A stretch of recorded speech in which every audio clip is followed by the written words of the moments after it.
네, 오늘 함께 읽으신 말씀은 예수님 오시기 전 700년 전 사람이 이사야가 하신 말씀입니다. 이사야는 마치 예수님이 눈앞에 보여지는 것처럼 예수님께서 오시면 행하실 일들을 잘 기록한 선지자입니다. 또 예수님의 고난당하심까지 너무나 세세하게 묘사해서 우리에게 잘 알려진 선지자라고 할 수 있습니다. 그런데 오늘 본문을 보면 그 예수님께서 그런 귀한 일들을 행하실 수 있는 힘의 원동력이 어디서 오는가? 바로 하나님께서 보내주신 성령님의 능력으로 예수님도 이런 일을 행할 수 있다고 고백하고 있습니다. 오늘 이사야서 61장 1절의 말씀을 저와 여러분이 함께 읽도록 하겠습니다. 시작. 주 여호와의 영이 내게 내리셨으니 이는 여호와께서 내게 기름을 부으사 가난한 자에게 아름다운 소식을 전하게 하려 하심이라. 나를 보내사 마음이 상한 자를 고치며 포로된 자에게 자유를, 갇힌 자에게 노임을 선포하며. 아멘. 여기 보면 주 여호와의 영 그리고 기름 부으심 이런 표현들이 나오죠. 주 여호와의 영, 성령님을 말하고 있고요. 또 기름 부으심도 역시 성령님을 의미하고 있습니다. 그러므로 하나님께서 주 여호와의 영을 내게 부으시고 또 기름을 부으셨다. 예수님도 성령으로 충만하게 될 때 이런 일들을 감당했다고 고백하고 있는 것입니다. 그 놀라운 일들, 가난한 자에게 복음을 증거하셔서 그 영육간의 강한함을 부요함으로 채워주시고 또 마음이 너무너무 깨어지고 상한 사람들을 그 치료하셔서 그 마음을 회복시켜 새로운 피조물 되게 하시고 또 여러 가지 보이고 보이지 않은 억압에 매여서 포로되고 갇힌 자 된 사람들을 해방시키시는 이런 귀한 역사들을 행하셨다고 하는 것입니다. 이는 오늘 우리가 주목해야 할 것은 과거에 예수님이 행하신 사역이 아닌 것입니다. 오늘도 성령님은 동일하게 역사하시고 예수님이 하셨던 그 사역을 성령님은 지금도 강하게 일하시고 계심을 믿으시기 바랍니다. 그리고 우리가 그 은혜를 입고 성령의 능력을 힘입어서 우리가 이 경험을 가지고 또 역시 고난당하는 자들을 찾아가서 예수님이 하셨던 일처럼 똑같은 일들을 우리가 행해야 될 줄로 믿습니다. 오늘 저와 여러분이 먼저 성령님의 은혜로 예수님의 사역에 그런 은혜를 입은 자가 우리가 되어야 한다는 것입니다. 오늘 말씀을 들으시면서 오늘 저와 여러분이 성령님이 하셨던 그 일들을 통해서 회복된 것처럼 우리가 하나하나 회복되어지는 그런 기도 제목이 되기를 바랍니다. 자, 첫 번째로 성령님이 주의 영이 임하시면 가난한 자에게 아름다운 소식을 전하십니다. 가난한 자, 여러분 이 가난이 뭘까요? 이 원어적인 의미를 잘 살펴보니까 어떤 한순간의 가난함을 말씀하고 있지 않습니다. 태어날 때부터 가난해서 늘 가난하게 살고 또 가난하게 죽어가는 이런 삶을 말하고 있습니다. 당시에 이 말씀을 들었을 때 많은 사람들이 공감했을 겁니다. 또 예수님께서 이게 동일한 음성으로 말씀하셨을 때 예수님 당시에 많은 사람들이 이 말씀에 공감했을 겁니다.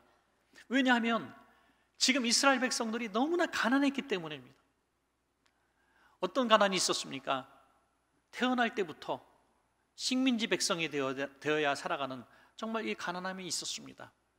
회복될 수가 없었습니다. 얼마나 가난했겠어요. 나라는 망했고 로마의 식민지가 되어서 열심히 벌어서 다 세금으로 바칩니다.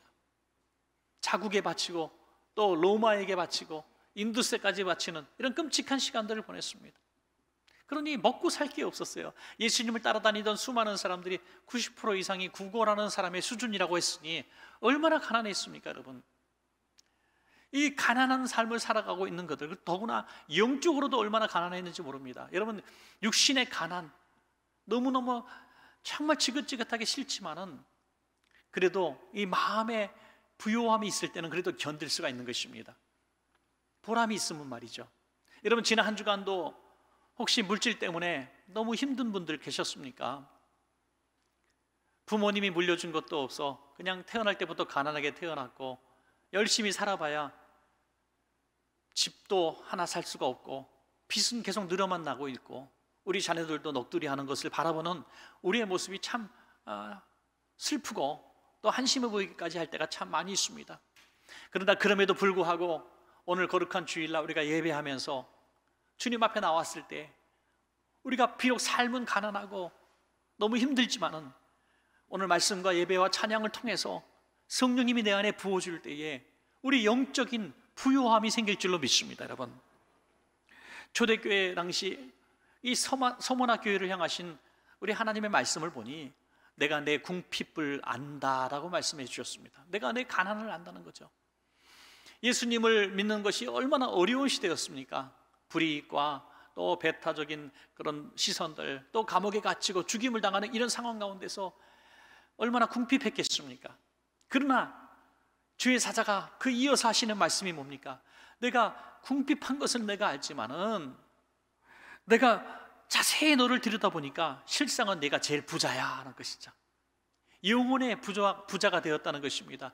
여러분, 그래서 우리 육신의 삶은 비록 가난하고 너무 힘든 삶을 한 주간 살았다 할지라도 우리가 주님 앞에 예배할 때에 주님의 성령의 부어주심을 통해서 내가 영적으로 얼마나 부요한 자인지, 내가 하나님 앞에서 얼마나 충만한 삶을 사는 사람인지 우리가 감사하는 순간으로 변화될 줄로 믿습니다. 여러분, 이 가난도 사실 가난 이렇게 말씀드릴 때 전혀 마음이 와닿지 않는 분들도 많이 계실 거예요. 그런데 참 지긋지긋하게 가난을 경험했던 분들은 가난하면 벌써 막 마음이 아픕니다. 듣기가 싫어지는 거예요. 너무 힘듭니다. 가난은 수준에 따라서 많이 다를 거예요. 어떤 분에게서 하루 용돈밖에 되지 않는 것이 어떤 분에게는 한 달의 생활비가 될 수도 있는 것입니다. 얼마 전에 그 외국인 노동자 한 분이 참 열심히 이렇게 좀 돈을 얼마 모아서 고국으로 가져가려고 하는 그런 상황 가운데서 참 나쁜 사기꾼을 만나가지고 그 몇백만 원인데 그걸 다 순식간에 잃어버렸습니다. 너무나 상심되고 고향으로 빈손으로 갈 생각하니까 너무나 가슴이 아파서 극단적 선택을 했던 것이 뉴스에 나왔습니다. 제가 그 뉴스를 보면서 지금도 마음이 아파요. 몇백만 원, 결국 몇백만 원이 크다면 큰 돈이지만은 참 사람 생명값은 아니잖아요. 그런데 이 먼 나라까지 와서 열심히 돈 모아서 고향에 가져가서 이제 부모님 공양하고 좀 베풀려고 했던 그 몇백만 원 모아놨던 것을 다 사기당했을 때 고향에 돌아갈 마음이 생기지 않고 그냥 뛰어내려 죽는 것이죠. 여러분, 너무나 가슴이 아픈 얘기입니다. 우리가 쉽게 생각하는 그런 액수라 할지라도 누구에게는 생명처럼 소중한 돈이 될 수가 있다는 거예요. 그 돈 때문에 대학에 입학해놓고도 학교를 못 가는 친구들이 있고 수술만 받으면 살는데 수술 받지 못하는 사람들이 많이 있다는 거예요.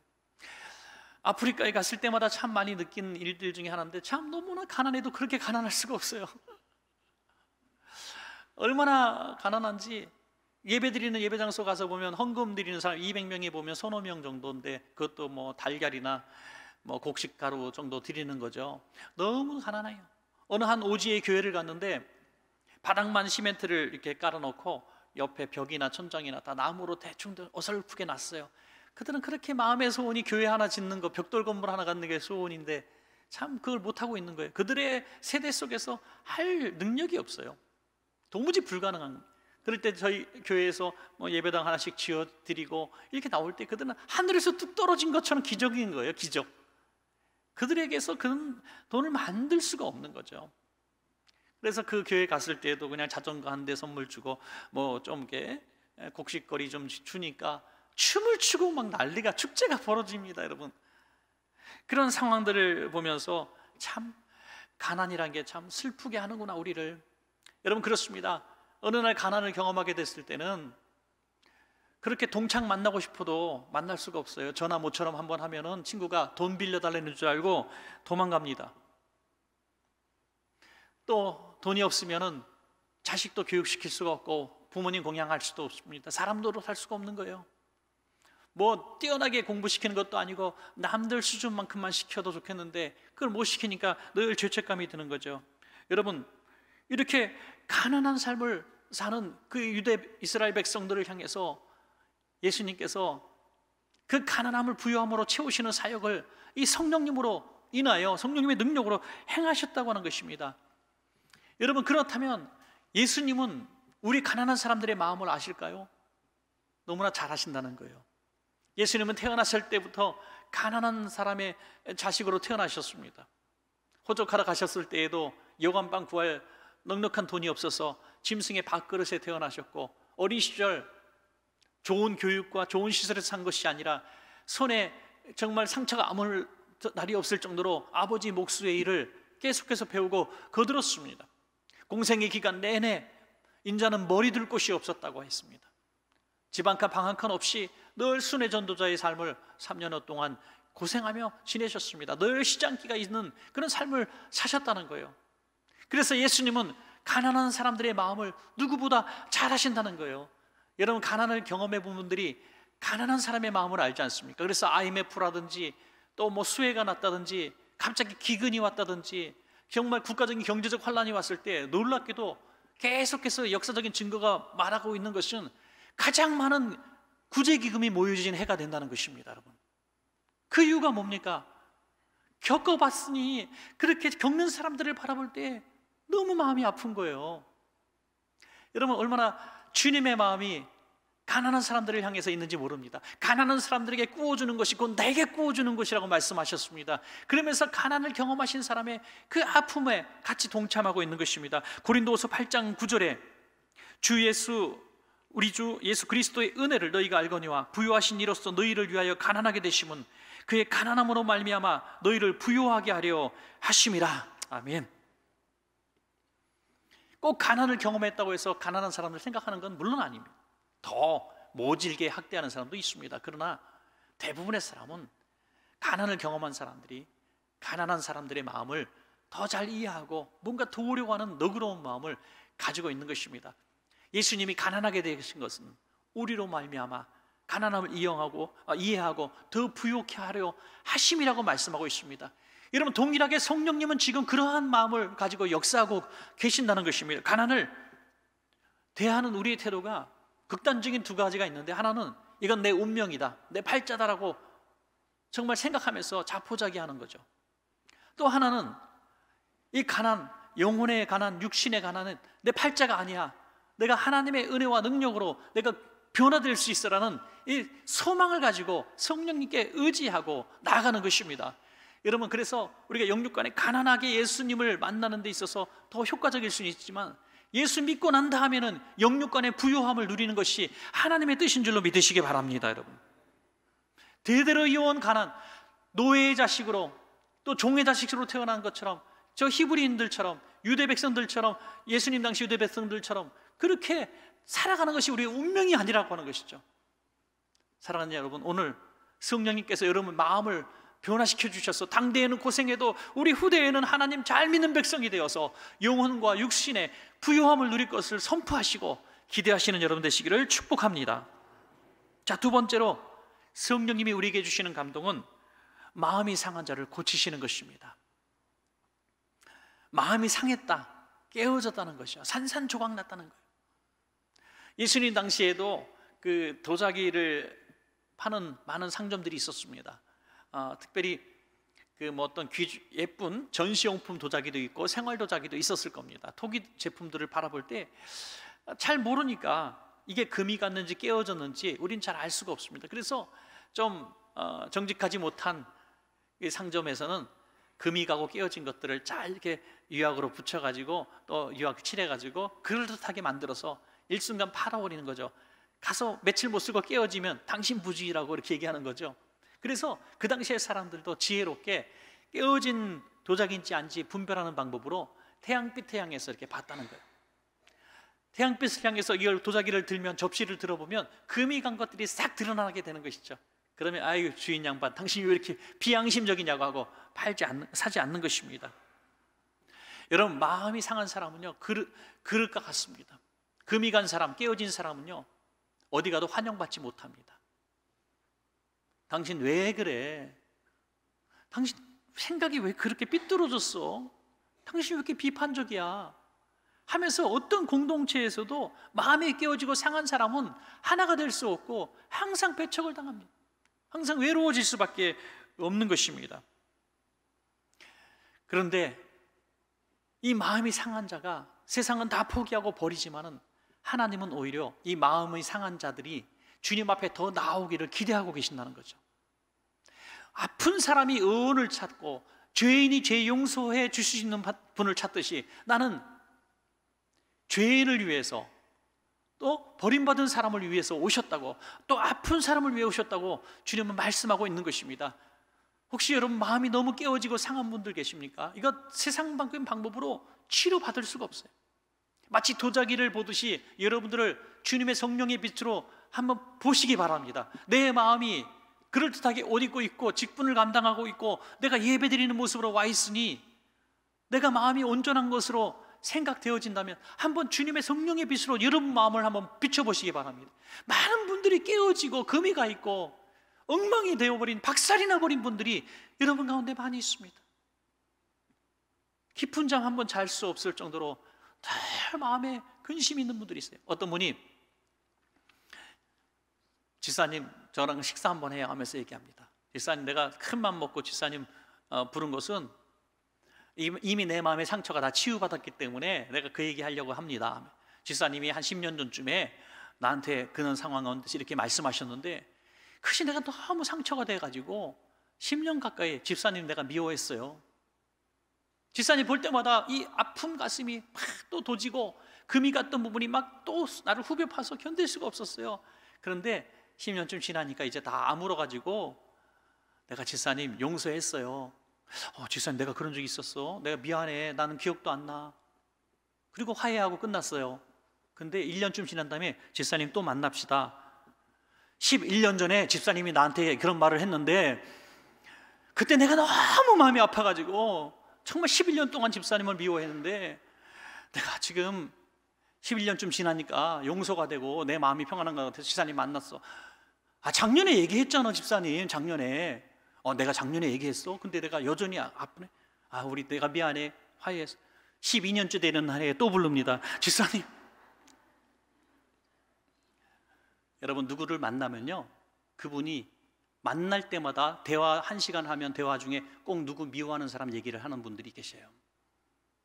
30년 전에 시어머니 욕을 지금도 하는 분이 계시고 10년 전에 누구 사기당해서 손해봤던 얘기, 칼로 후벼 파듯이 나한테 미움과 아픔을 줬던 그런 얘기들 집사님 한 번 더 들으면 100번째야 할 정도로 계속 얘기합니다. 나 용서받아서 치유받았어. 나는 옛날 얘기야. 그냥 옛날 얘기니까 하는 거예요 하는데 왜 만날 때마다 그 얘기를 하실까요? 치료받지 못한 거예요. 아직 깨져 있는 거예요. 왜 그걸 자신만 모를까요? 아무리 내가 덕을 쌓고 난 나았다고 세월이 약이야 라고 말하지만 치료받을 수 없는 것이 사람의 마음입니다. 깨어진 걸 어떻게 할 거예요? 여러분 그 깨어진 마음 주님 앞에 가지고 나오십시오. 정직하게 고백하십시오. 주님, 내 마음이 깨졌습니다. 내 마음이 누구 말 때문에, 삶 때문에, 억울한 일 당한 것 때문에 엉망이 되어버렸습니다. 나는 해결할 수 없습니다. 그럴 때 주님이 만져주시는 것입니다. 여러분,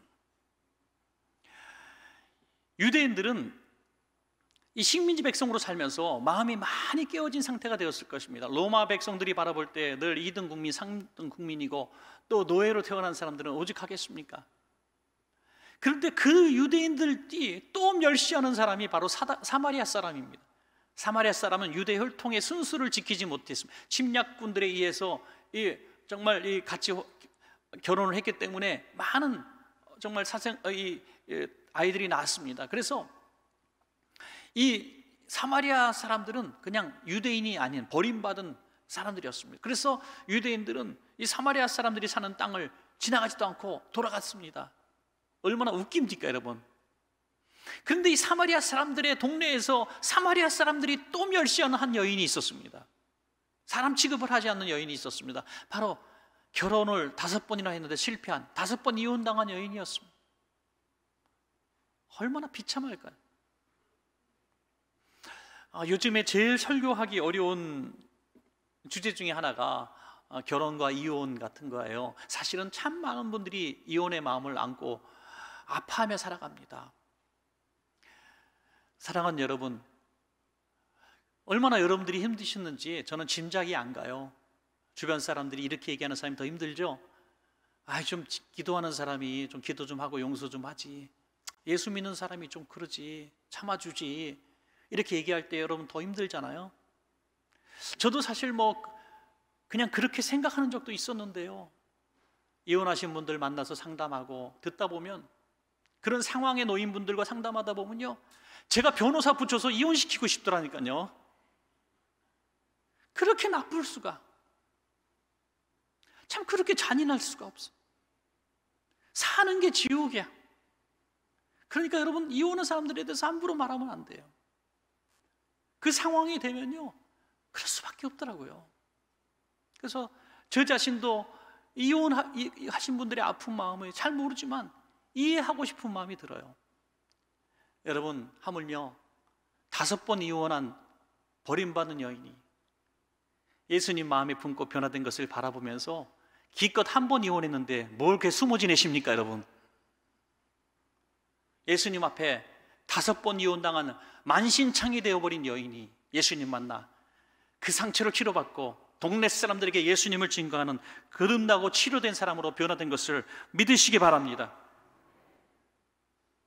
여러분, 이 마음에 이런 많은 상처들, 이 마음의 상처는요, 사람의 노력으로는 안 돼요. 어떤 위로도 위로가 되지 않아요. 성령님이 그 안에 강하게 임재하여 주셔서 피 묻은 손으로 어루만져 주시고, 괜찮아, 괜찮아, 내가 널 이해해, 그게 뭐, 넌 지금 새로워질 수 있어, 이렇게 감동을 주셔야 우리는 일어날 수가 있는 거예요.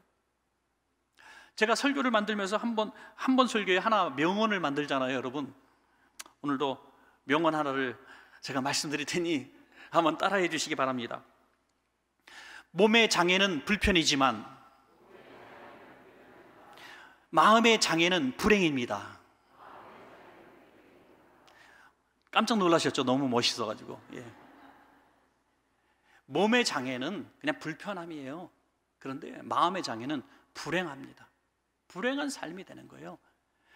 오늘 겉은 멀쩡하신 많은 분들이 속에 이 깨어진 마음 때문에, 들었던 말 때문에, 동창에게 들었던 말, 시어머니, 시부모님께, 또 우리 친정 부모님께 들었던 이런 말들, 또 우리 자녀에게 들었던 아픈 상처들, 성도 간에 있었던 아픈 일들, 원수에게 당했던 수모들, 멸시들, 직장 상사에게 당했던 그런 아픈 일들, 배우자에게 당했던 그런 고통들, 이것들을 그냥 꾹꾹 담아놓고 살아간다는 거예요. 여러분, 예수님 당시에도, 오늘 이 순간에도 성령님은 같은 일을 하고 계시는데 왜 우리의 마음을 내놓지 못합니까?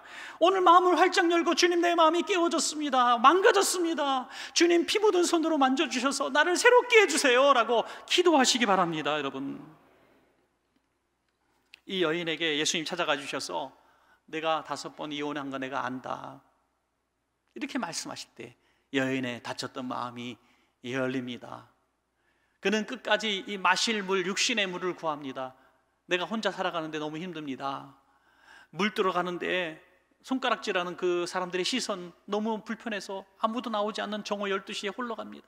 거대한 도시에서 무인도에 사는 여인, 거대한 도시에서 살지만 마음은 무인도처럼 살아가는 여인, 그 여인이 이 깨어진 마음의 소유자였습니다.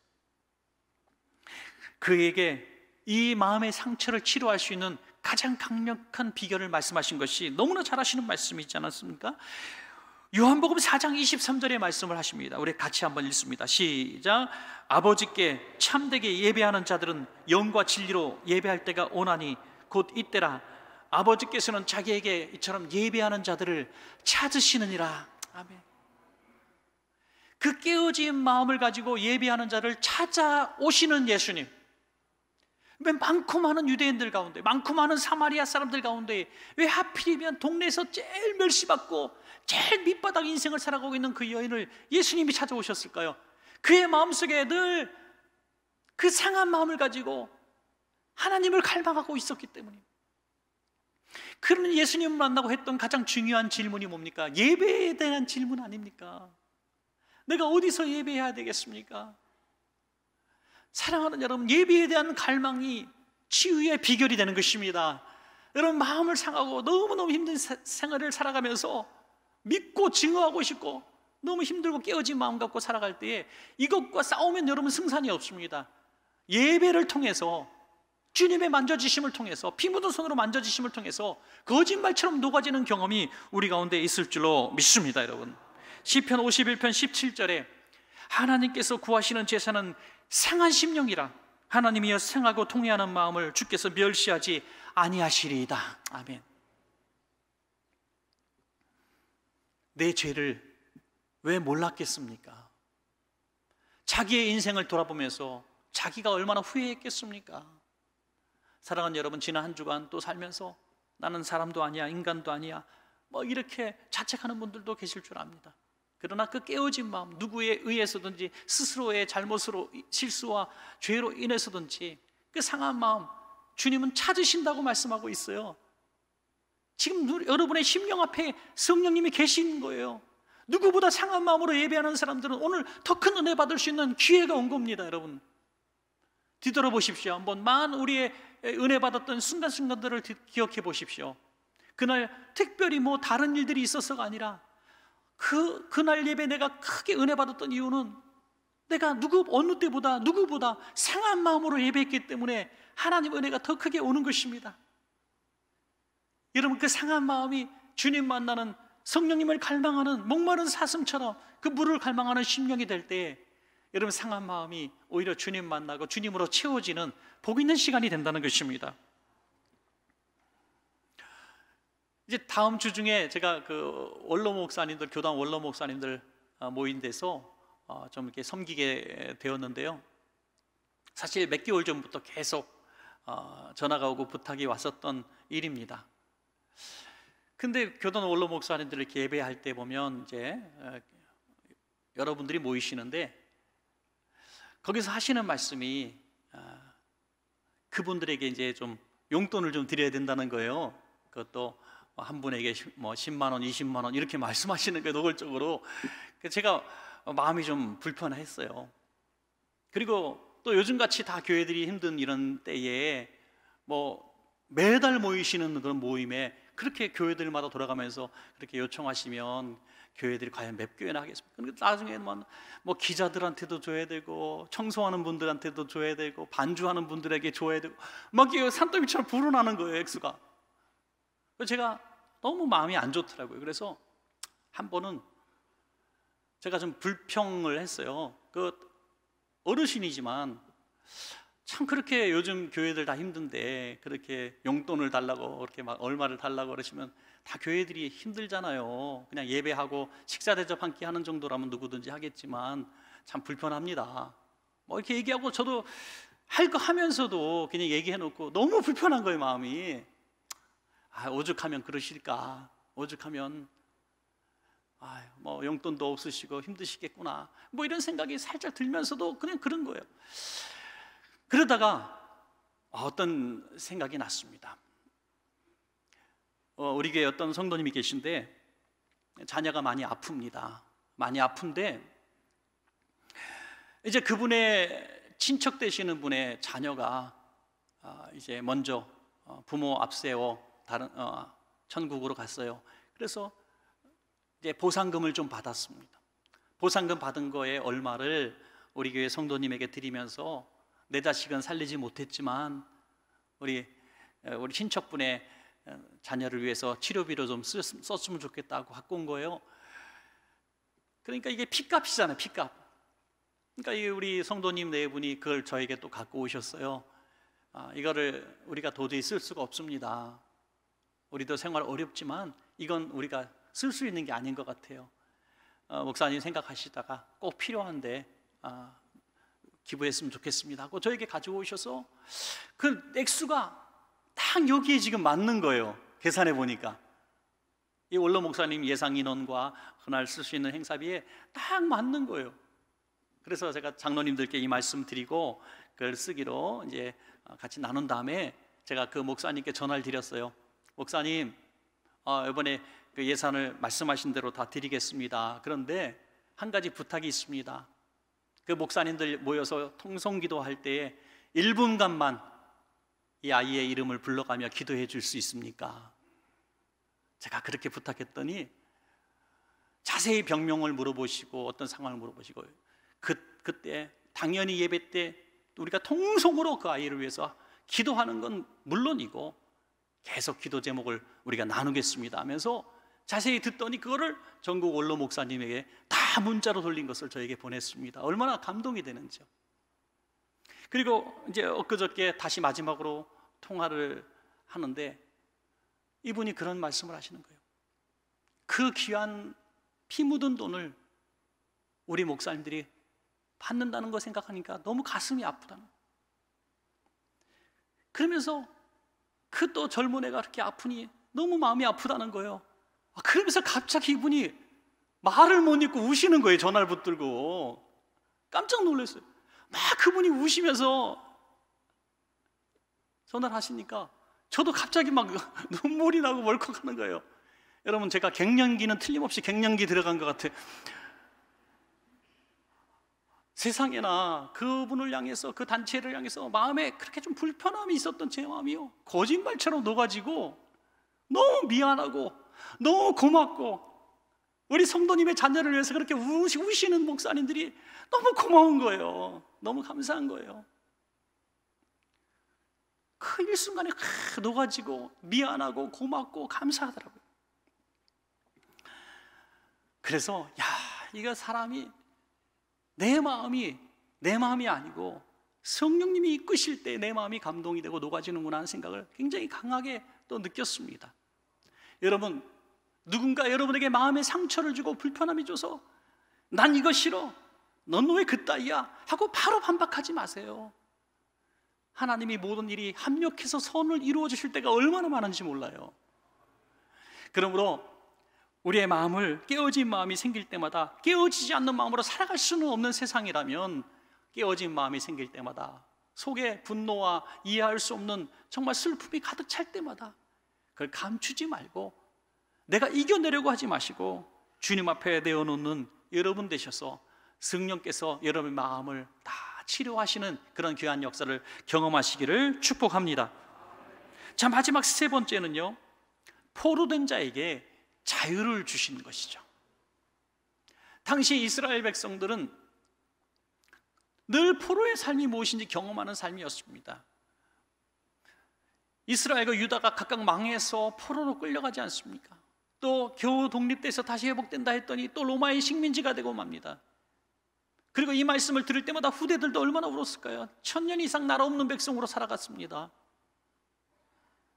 포로되고 갇히고 매맞고 멸시를 받는 인생, 바로 포로된 인생입니다. 우리 그리스도인들도 오늘 예수를 믿고 살아가고 있지만 여전히 육신을 갖고 살아가고 있습니다. 이 육신의 기득권자는 마귀입니다. 사탄입니다. 우리 육신이 이끄신 대로 살아가면 우리는 마귀의 종이 될 수밖에 없습니다. 마음은 너무너무 하나님의 뜻대로 살아가기로 몸부림치지만 이 육신을 가지고 있는 마귀가 우리를 포로로 딱 삼아가지고 이리저리 끌고 다니는 거예요. 내 마음은 하나님의 뜻대로 살고 싶지만은, 내 마음은 원이지만 내 육신이 약하고 내 안에 역사하는 악한 죄들이 역사해서 또 죄를 짓는 거예요. 여러분, 절대로 나는 내 육신과 싸워 이길 수 없음을 미리 인정하셔야 합니다. 어떤 중독성 있는 것을, 아니면 어떤 큰 내 인생에 돌이킬 수 없는 실수를 했다고 합시다. 근데 그것이 계속 반복되어지는 거예요. 그래서 어느 날 큰 종에다 적습니다. 또 내가 그 일을 하면 나는 인간이 아니고 개다, 뭐 이렇게 써요. 그리고 수첩에 넣고 벽에다 붙여놓고 살아가요. 그런데 그 다음날 읽으면서 그 짓을 또 하고 있는 거예요. 어떤 중독성 있는 것들, 술과 마약과 폭력과 음란함과 도박과 여러 가지 폭언과 폭력적인 이런 일들을 도무지 내 힘으로, 의지로 그것이 잘못인 줄 알고 내가 이것을 이겨야 한다는 걸 알고 내가 이 일을 통해서 내가 가정에 피눈물을 주고 부모의 눈물에 눈물 주고 주변 사람들을 고통받게 하고 내가 정말 이거 인간이 아니야 라고 생각하고 또 자책하지만 여전히 또 무너지고 있는 우리 자신을 볼 때 얼마나 비참합니까? 여러분, 사도 바울같이 위대한 사람도 그랬습니다. 내가 하나님의 뜻대로 살아가고 사는데 내 안에 역사하는 악한 마귀가 죄를 짓게 만든다는 거예요. 그래서 오호라, 나는 곤고한 사람이로도 이 사망의 몸에서 누가 나를 건져내랴, 내가 죽는 것밖에 방법이 없구나 라면서 통곡하며 주님 앞에 나아갑니다. 그러나 그가 육신의 죽음을 통해서 일을 한 것이 아니라 내가 그리스도와 함께 십자가에 못 박혔느니 그러즉 이제는 내가 산 것이 아니라 내 안에 그리스도께서 사신 것이라 하는 거죠. 주와 함께 내가 육신의 정과 욕심을 다 죽여 십자가에 못 박아 죽을 때에 성령께서 살아 역사하시니 내가 하나님의 사람답게 살게 되었다는 것입니다. 사랑하는 여러분, 여러분을 마치 노예처럼 종처럼 여러분을 이리저리 끌고 다니면서 마음껏 만신창이가 되게 만드는 사단 마귀에게 여러분은 이길 수 없음을 머리 인정하시고 고백하십시오. 여러분이 싸우지 마시고 성령님을 지원군으로 받으시기 바랍니다. 악한 마귀의 권세와 저는 내가 이렇게 싸웠는데 내가 백전백패하는 거예요. 그래서 나보다 이 악한 마귀가 더 강력하신 예수님을, 성령님을 우리가 초청해서 성령님이 대신 싸워주시게 하는 것입니다. 그럴 때 주님께서 성령이 하셨던 일처럼 성령께서 오늘 동일하게 하시는데요, 사도행전 10장 38절 마지막 한 번만 더 읽겠습니다. 10장 38절 시작. 하나님이 나사렛 예수에게 성령과 능력을 기름 붓듯 하셨음에 그가 두루 다니시며 선한 일을 행하시고 마귀에게 눌린 모든 사람을 고치셨으니 이는 하나님이 함께 하셨습니다. 아멘. 그렇습니다. 마귀에게 눌린 모든 사람을 고치셨으니, 거라사의 광인도 옷 벗고 폭력적이며 집에서 쫓겨난 이런 삶을 살고 자신도 무익하지만 다른 사람들을 해치는 해악적인 사람이었지만 예수님 만났을 때 그가 온전히 변화된 사람인 것을 우리가 보았습니다. 여러분, 저와 여러분도 마찬가지입니다. 어떠한 것에 포로가 되어서 갇히고 매맞고 이리저리 끌려다니는 인생을 지금까지 살았다 할지라도 이제 우리는 비결을 배웠습니다. 성령님, 내 마음 문을 엽니다. 내 삶의 문을 엽니다. 임재하셔서 나의 주인 삼아 주시고 내 삶을 그렇게 망신창이 되게 만들었던 악한 마귀를 내 삶에서 쫓아내 주십시오. 그렇게 우리가 기도하고 고백할 때에 예수님의 피 묻은 손이 여러분께 임재하셔서 여러분들을 이끌어 주실 줄로 믿습니다. 여러분 말씀을 맺겠습니다. 예수님이 하셨던 사역은 지금도 성령님을 통해서 동일하게 이루어지고 있습니다. 수많은 그리스도인들이 경험한 은혜 중에 은혜인 것입니다. 여러분들 가난하십니까? 영혼과 육체가 공허하고 희망이 보이지 않습니까? 대대로 가난하고 앞으로도 가난할 것 같습니까? 아닙니다. 가난한 자일수록 부욕해 하시는 성령님께서 여러분 마음속에 지혜를 주시고 꿈을 주시고 또 역사하시면 여러분 후대에는 상상할 수 없는 영육간의 부가 있을 줄로 믿습니다. 여러분, 또는 마음이 상한 분들 많이 계시잖아요. 계속 끌고 가지 마세요. 그 마음이 여러분 병이 됩니다. 우울증도 되고 또 여러분들 공황장애도 되고 또 여러분들 굉장히 정말 혈기가 나와서 인생에 큰 실수도 할 수 있습니다. 감추거나 숨지 마십시오. 예수님 앞에 나와서 고백하십시오. 피 묻은 손으로 만져달라고 말이죠. 여러분의 삶을 내 삶의 주인이 내가 아니라 마귀가 주인 되어서 이리저리 끌고 다니며 지 멋대로 나를 사용했던 과거가 있다면 스스로를 책망하고 원망하지 마세요. 여러분의 죄가 아닙니다. 여러분의 약함 때문에 그런 게 아니에요. 우리는 원래 질 수밖에 없어요. 그러므로 성령님을 의지하여 성령님의 권능으로 여러분들 마귀 원수에 물리치시고 새로운 삶 시작하시기 바랍니다. 이런 복 있는 성령님의 행하심이 여러분 가운데 함께 하시기를 간절히 축원합니다.